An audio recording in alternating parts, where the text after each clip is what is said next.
My name is Miriam King. I work for the Community Health Link, and I'm a certified peer specialist and a recovery coach. I work in the outpatient department.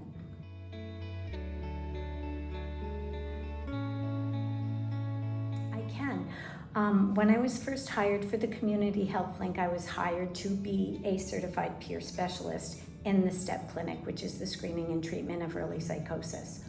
And so becoming a peer specialist as opposed to a peer educator, I think those two different, I think words are important in a situation like this, that it was inevitable that I do a peer training and become a certified peer specialist. And I really didn't know what I was getting into initially, but I welcomed the challenge.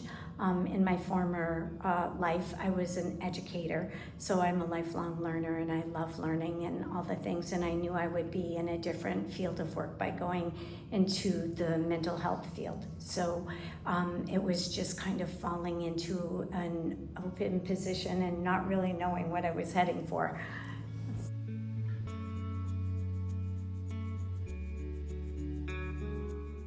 By doing it. And when I say that, it kind of was a whirlwind from being hired to being placed into the STEP clinic and kind of immersed in what the screening and treatment of psychosis was all about. So I just started doing a lot of reading, and there were a lot of kind of self-paced CU opportunities for folks, and I just kind of dug into them and took the opportunity to immerse myself in all the offerings to learn about mental health and disorders in mental health until I was enrolled in the certified peer specialist training, which what we do at the clinic is through the Kiva Center. There are other organizations within the state that are offered, but Kiva is endorsed by the Department of Mental Health, and so that's kind of who the go-to is for the Community Health Link. So in being in that training and immersing myself and wanting to learn all I can learn, and then being assigned a peer, that coexisted with the training itself. It was kind of a learning by doing experience, and it was a really good experience.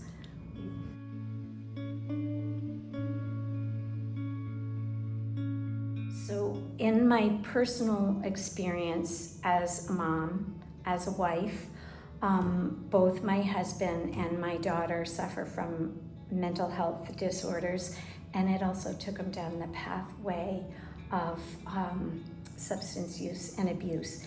And I know that leads into other questions that you have, but in having the lived experience with undiagnosed mental health issues and having that being impacted by substances really made me much more hyper aware of the whole array of how families are affected by these things, and how families and the peers that I work with and their families can be impacted by mental health.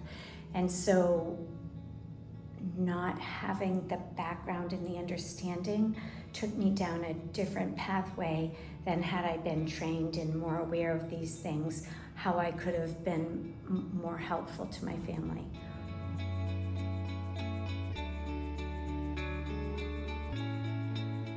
That's a really good question, because until I came into the STEP clinic, I think, like most of the public, people are their diagnosis.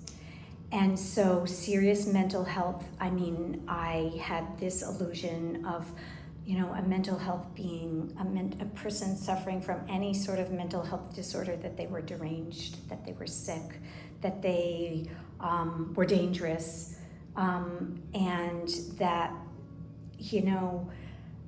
they needed help and all of the things.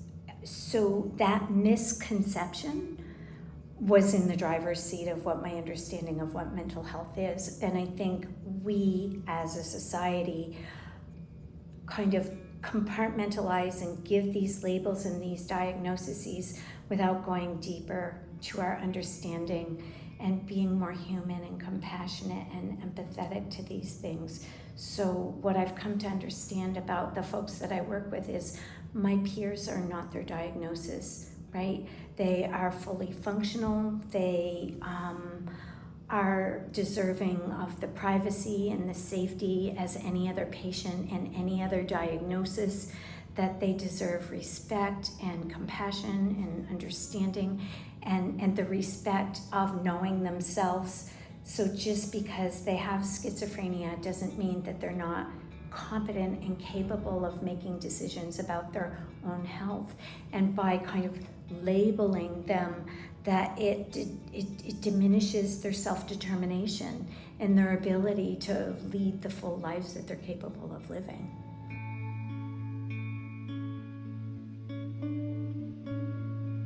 Yes, and prefacing the fact that I'm not speaking from a clinical experience, I do not have a background in mental health or in medicine, strictly from the work that I do and from being a parent of, the wife of youth that I've met in MIR. Also, my daughter was a patient at MIR, so it kind of came full circle, that there is indeed a mental health. In most situations, there is a mental health situation to the drugging or to the use of substance use disorder. I don't think that substance use disorder just happens. I think that in order to become an alcoholic, you have to drink. And there are genetics that can be a predisposition to that. But coming from a family that my husband was alcoholic, my daughter was alcoholic, and they both had underlying mental health issues, I believe that my husband was bipolar and suffered more of the depression than the mania. And he used the drink to self-medicate. And because of the stigma associated with mental health disorders, because of the family culture that he came from, we don't talk about that. If we pretend it doesn't exist, it doesn't. And so having that in his background, it was never offered a pathway of, this drinking isn't healthy. Do you want to see a doctor? Right? The things that can alleviate some of the symptoms of the mental health issue versus self-medicating. And with my daughter, she did have a diagnosis of bipolar with no other symptoms. However, because the lack of support from her dad, our kid's a normal average teenager, she's just doing what teenagers do, and to be landing in the motivating youth recovery to recover from her substance use and to detox from those things, I don't think that's normal or average, right? And so being able to support those circumstances of having underlying mental health issues and not understanding that, and of having substance use disorder and not having the understanding of that, or not supporting anything as a parent, as a mom, as a peer. What needs to happen in a situation like that is the understanding of how substance use disorder affects the family, how mental health situations affect the family, and we as loved ones of these people, what can we do to support them? Because my truth is that in trying to help, I've done more harm and caused more trauma in the name of help by not understanding that my form of health was causing more problems for both the person and for myself. And so finding the understanding, the education, the knowledge of mental health, the knowledge of substance use disorder, and then by living as part of the solution instead of contributing to the problem. So that's a big answer for a short question, but I think that most folks that suffer from substance use disorder have an underlying mental health issue. That's how they go hand in hand. Is it true that all substance use disorders have mental health issues? No. All folks that have mental health issues that suffer from substance use disorder? No. But I think if we really started unlayering those things, that we would find the connection. And if not in the immediate family, it's multi-generational, right? Substance use disorder and mental health are multi-generational. So if we look back to grandma having a nervous breakdown, or being obsessive about her house cleaning, or hearing things or smelling things, right? We didn't talk about those things. We don't look at the multi-generational aspect of how these things impact families, and also culturally, right? It's just this big spider web of things, and whether we're talking about the mental health piece or the substance use disorder piece, they are interconnected, and many of the opportunities for being supportive and helpful meet in the same place.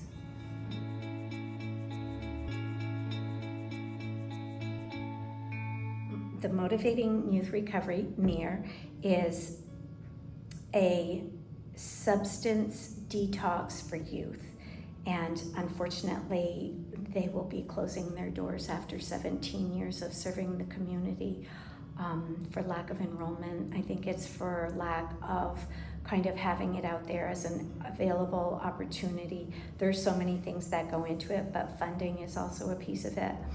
And I think, without getting too crazy in the outside of that, the money to support those things, whether it comes from the state or the federal, or the lack of understanding that there was that support there for folks. But it was a detox facility. It wasn't opportunities for youth and families to be getting support. This is where I met Dr. Abida Raj, and she's an associate professor. I'm unsure if you're in your mind clinic, if you're affiliated with her, but I took classes with Dr. Raj in recovery aspect, and she is a great proponent for the CRAFT model, which is community reinforcement and family training, and that's where our paths crossed. And I'm sure she's sad to see that going, because she was one of the primary psychiatrists to support these youth. But the MYR was a wonderful program. It saved my daughter's life, and we're talking 15 plus years ago, but after 17 years of serving the community, they're closing their doors, and that makes me sad. Not being my primary place, I mean, I'm grateful to still have a job, but the wonderful things that they do for children and families, to have a safe space, to know that they're not the only ones, is an unfortunate aspect for all involved.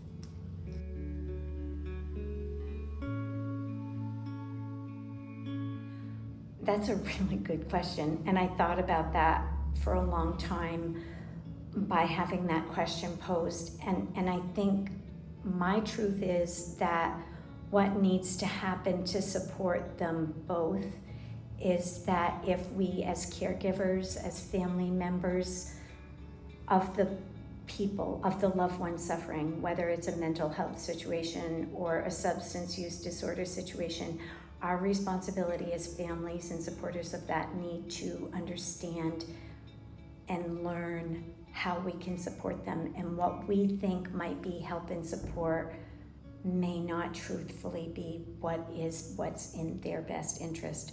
So I think, in the vein of supporting our folks with mental health issues and with substance use disorders as family members, whether they're youth or adults, we need to educate ourselves in what is best to support them. So I think I can't say it's a cookie cutter approach, but understanding if we're dealing with a psychosis or a bipolar or cannabis versus alcohol, and what looking like for helping to support as a solution versus contributing to the problem. I think that's the key, and at any age.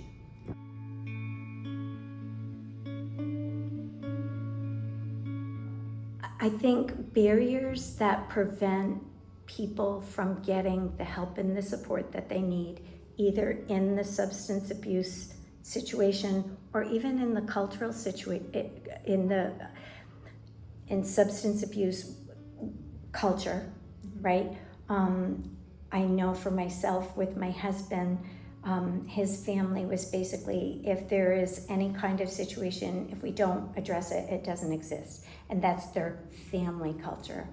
I have a peer that I work with that a cultural barrier to her mental health well-being was that in her family's culture, in the larger part of a culture, that they don't acknowledge mental health as a health condition. So again, the denial of an issue.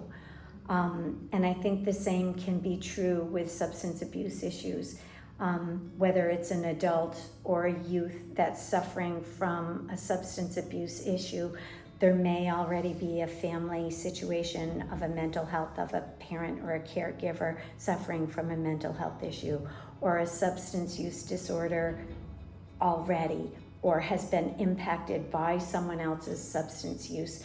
So barriers can be of the lack of knowledge, the lack of acknowledgement, cultural, and then in terms of specifically mental health, again, we as a culture give these labels and these boxes of what we fit that into, and that stigmatizes people. And it stigmatizes people with substance use disorder as well. And not, well, my daughter's not an alcoholic, she just drinks too much sometimes, or my son is, so those, I think, those are the general answers: culture, denial, stigmatism with the labels.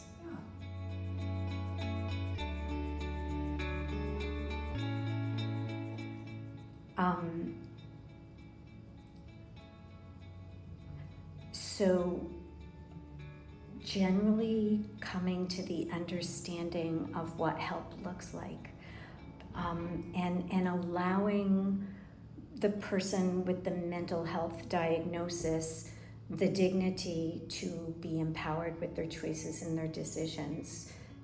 Again, they are not dangerous. They are experiencing a complex condition that requires many complex answers to what is going on. And by learning with their folks that are suffering, to help them to walk shoulder to shoulder, to make their decisions, to give them the respect, to be more mutual with them going through it, rather than kind of, I know best, right? That's what a peer is. We have this support and the understanding that we're walking with somebody. We aren't leaders and we're not followers. We're shoulder to shoulder to help them to be empowered with their decisions and their choices.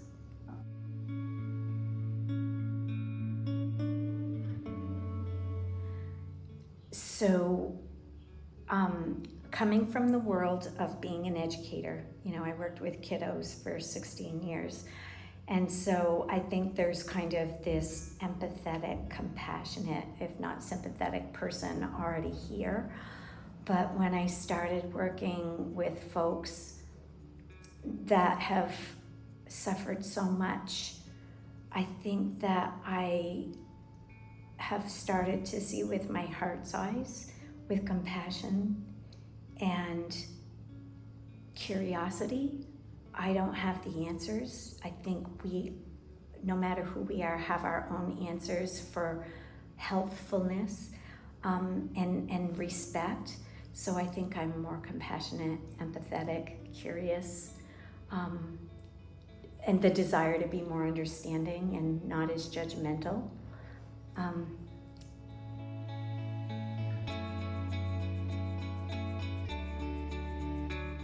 Well, I have to be honest, I don't feel like it's work. I feel like people that can walk shoulder to shoulder with folks that have a mental health situation or with substance use disorder, that your heart has to be in it. You have to have just your heart's eyes always open, and that, to be self-checked. I don't have all the answers, but being curious and asking folks, to talk more about themselves, about their feelings, and to know that they aren't broken, that their pieces are in there and they're just a jigsaw puzzle that needs to kind of frame it out and put the work in to put things back together. But it's not my job to tell you what that is.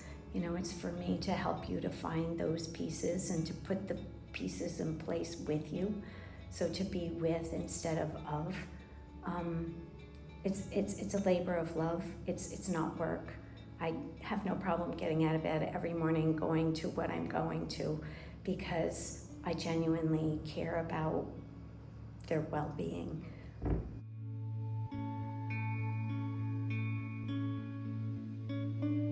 I would suggest that they check themselves for their motivations. Wanting to help people in a way that isn't going to be how I see fit, right? The I being the person, it's how you can learn from the people that you're serving. And that if you can't open your heart's eyes to compassion and empathy, then you're not walking in the right place. It's not for you, because I'm not saying that my heart has been broken, but my heart is definitely in it, and my people know that. And even if I make a misstep, that they know that there's no intentionality, that it's all from a place of mutuality, of growing and caring and compassion. You can't walk into this work and think it's going to be one thing, because it will show you it is another. And if that's a tug of war, then it's not the place to be.